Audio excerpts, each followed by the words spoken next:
Now on behalf of the EFD, Mr. Helmer. Well, thank you, Mr. President.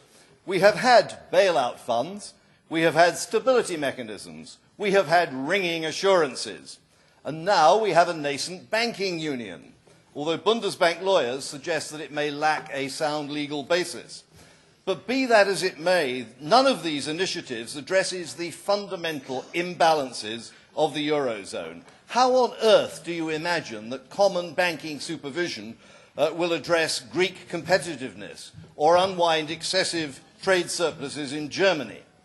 There are three ways in which you could address the problem. The first is massive permanent fiscal transfers. This was set out as long ago as 1977 in the McDougall report, which said that stability in the Eurozone would require permanent fiscal transfers of 6 to 8% of European GDP. You chose to ignore that advice, and now you see the result. But in any case, such massive fiscal transfers would, of course, be unacceptable to German voters. Secondly, you could pursue the current default option, grinding poverty, deflation, internal devaluation in southern Europe. But that simply cannot be sustained within a democratic framework. Greek voters won't stand for it much longer. Or thirdly, you could do the obvious thing. You could admit that you were wrong. You could break up the euro. You could allow Greece to default and devalue, to price itself back into world markets, to trade its way back to jobs and prosperity. But you can't do that because you have too much political capital tied up in the project. You're unable to admit that you were wrong. Mr. Barroso, Mr. Van Rompuy, Mr. Schulz, it is your folly and hubris which are standing in the way of a solution.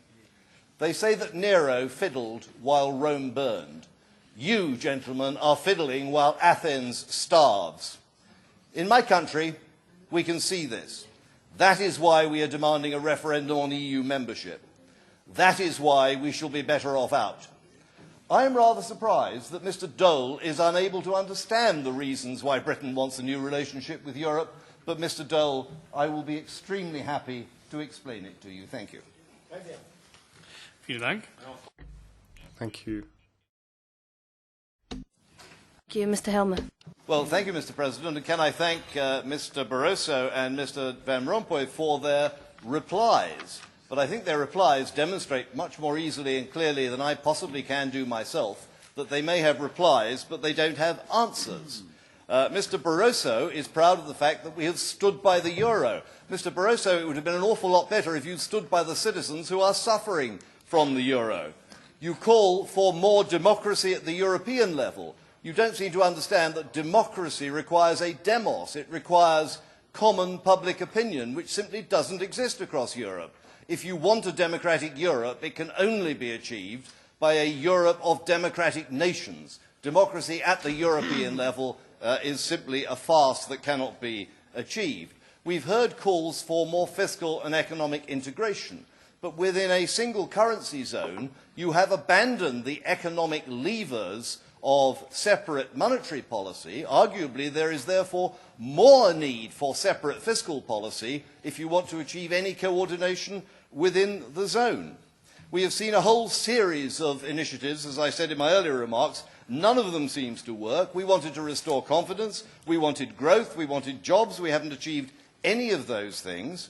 Mr. Van Rompuy said a very interesting thing, with which I agree. Mr. Van Rompuy, you said that Europe will only survive if it is competitive. So what are you doing to make it competitive?